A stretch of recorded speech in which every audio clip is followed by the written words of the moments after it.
Master Tavern Keeper's History of the Old World.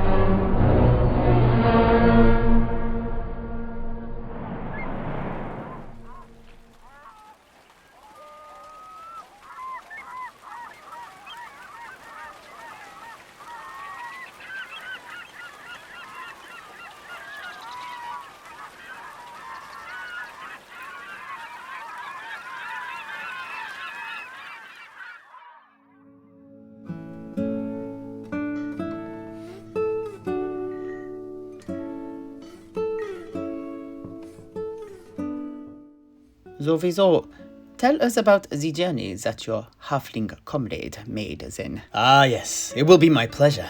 Although, the journey south to Martek from the outskirts of Al-Haikk was not as eventful as the trip back, it has to be said. But still, it was noteworthy for a few things.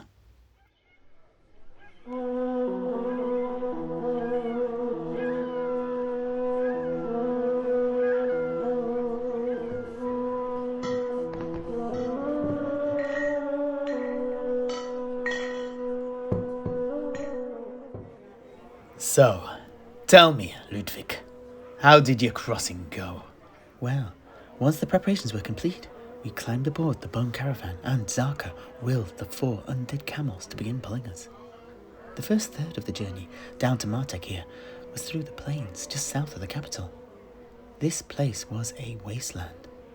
There were scorched patches of sand everywhere, as well as large fragments of yellow desert glass scattered all about. As the large wheels of the caravan rolled forwards, I spied broken and blackened skulls, warped and twisted swords and shields, as well as cracked and fractured armour, all half buried in the dunes about us. Fadi noticed me staring and preemptively answered my question. These are the dead of one of the rivals of the great Sultan, burnt and blasted by the fires of his efforts. Do not look upon them too closely, for in their dead eye sockets lies the burning anguish and anger of the fallen, ever ready to lay curse and hex upon the living. I do not know if he spoke the truth, but I did not wish to chance fate either. Anyways, once we had left the blasted sand plains, the desert became more usual, and after a hearty meal in the back of the caravan, taken from the plentiful supplies that we had brought, the ogre, Hassan, and I slept. When we awoke, it was midnight. The undead camels had travelled, unstopping, for the rest of the day, and then into the cold darkness beyond Twilight's realm.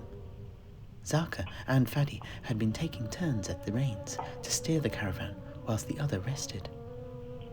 As we moved, I peered out of the covering of our conveyance to see what looked like an oasis of palm trees on the horizon, clearly visible by the moonlight cast down by Mansleep.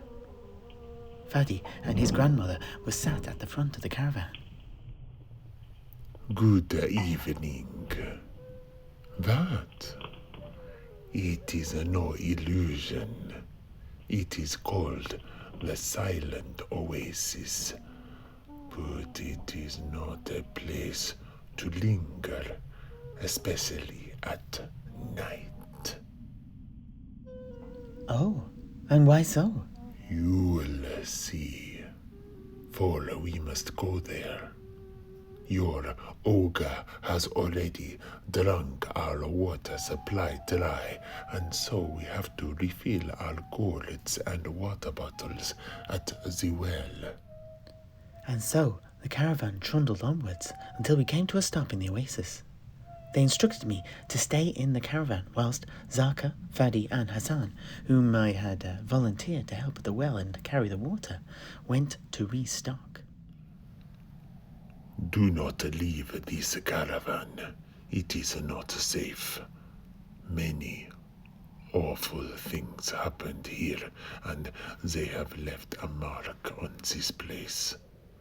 It is called the Silent Oasis now, for no animals, no birds, and certainly no men like to linger here. I warn you again, do not leave the caravan. You will be safe inside. And so the others left me there, and I waited. My curiosity had my ears pricking, eager for something to engage with, but it was eerily silent, apart from the night wind.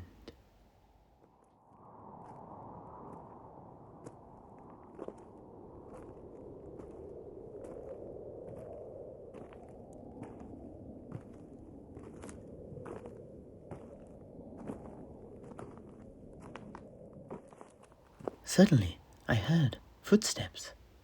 I called out for Faddy, but there was no reply.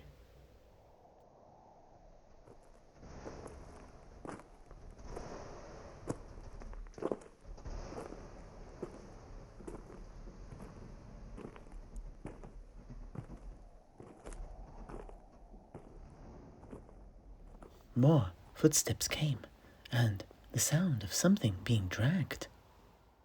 And then I heard a voice, although it sounded muffled, as if it was gagged.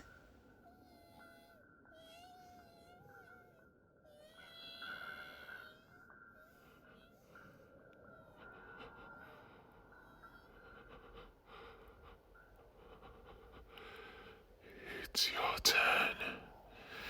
It's your turn. It's your turn. It's your turn. It's your turn. It's your turn. It's your turn.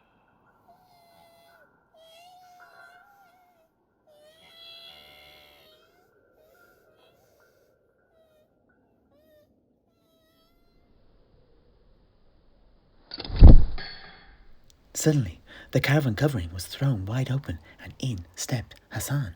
Hassan, fetch. Behind was Fadi and Zaka. There was someone out there. They were doing something awful. I immediately relayed what had just taken place, but the two simply shook their heads. Fadi held up a burning torch and led me around outside of the caravan. There was no one there. No sign of someone being dragged. No tracks in the sand, besides those of my three companions. Nothing.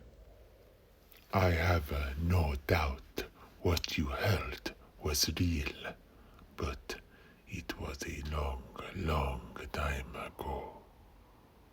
Let us not linger here. It is a cursed place. And so we set off once more into the night, although I could not get back to sleep.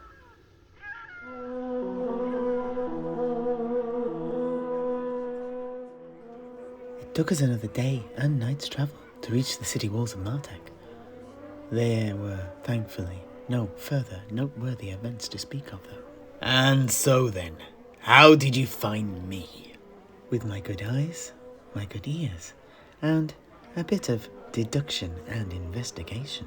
Oh, you've intrigued me. Please, go on. Well, if you recall, the only reason we knew you were still alive was the story about you killing that Tomb King snake creature. Ah, you mean the sepulchral stalker. Ah, yes, that's the one.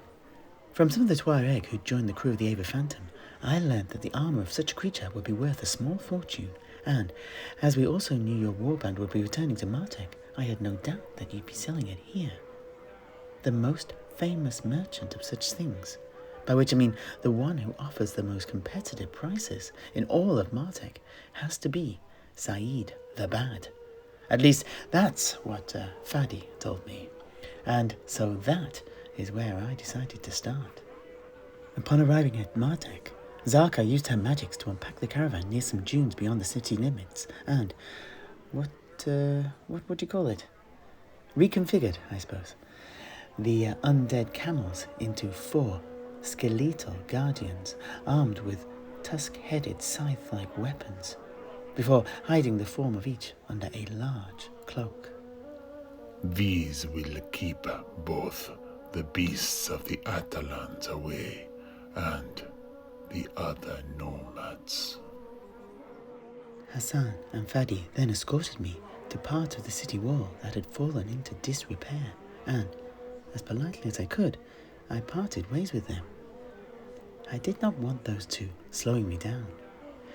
But that was not before I left Fadi with a fat purse of coin to keep Hassan in snacks and drink.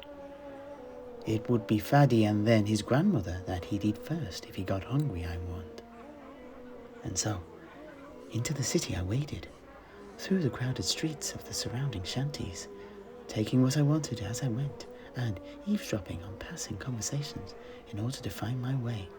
And in this way, I eventually entered into the city proper and found the La Cuerla Bridge, which led directly to the trading emporium of Saeed the Bad.